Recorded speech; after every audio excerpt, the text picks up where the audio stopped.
It's the 1850s. America's expanding west.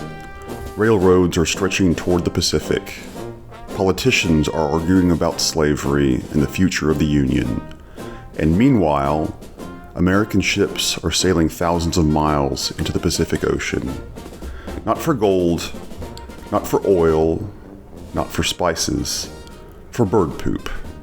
Because in the mid-19th century, bird droppings were one of the most valuable resources on Earth, and they would quietly launch America's first overseas empire. By the 1840s and 1850s, American farms had a problem: soil exhaustion. Fields in the eastern U.S. had been worked hard for over a century. Crop yields were falling. Farmers needed fertilizer quickly. Enter guano. Guano is the concentrated droppings of seabirds, hardened over centuries on dry, isolated islands. It's packed with nitrogen, phosphorus, and potassium, the exact nutrients crops crave. In a world before synthetic fertilizer, guano wasn't gross. It was revolutionary.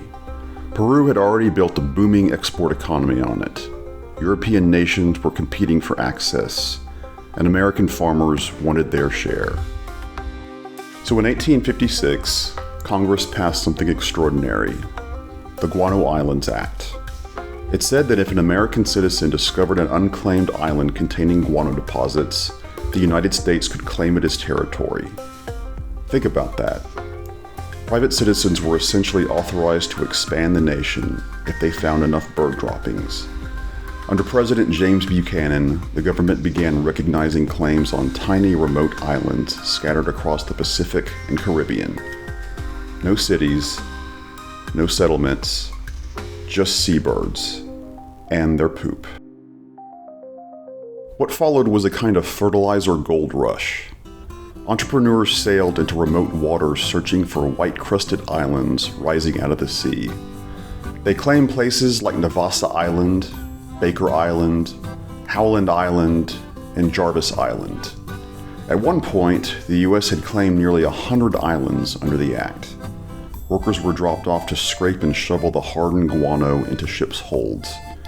It was filthy, dangerous, backbreaking labor. But it transformed American agriculture. And for the first time, the United States was planting its flag far beyond North America. Not for military dominance, not for global prestige, but for bird poop. This wasn't just quirky. It had legal and human consequences. On Navassa Island, mining operations relied on harsh labor conditions. In 1889, abused workers revolted and killed several overseers. When the workers were arrested, a strange legal question emerged. Was this island, claimed for bird droppings, truly U.S. territory? The Supreme Court said yes, because of the Guano Islands Act. That meant American law extended across oceans. An island claim for fertilizer had quietly expanded federal power overseas. The United States hadn't set out to build an empire, but it had just learned how.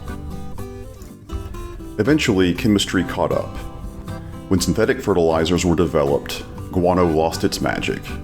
Many of the islands were abandoned. Some remain uninhabited U.S. territories to this day, tiny specks on the map that most Americans have never heard of. But they mark something important.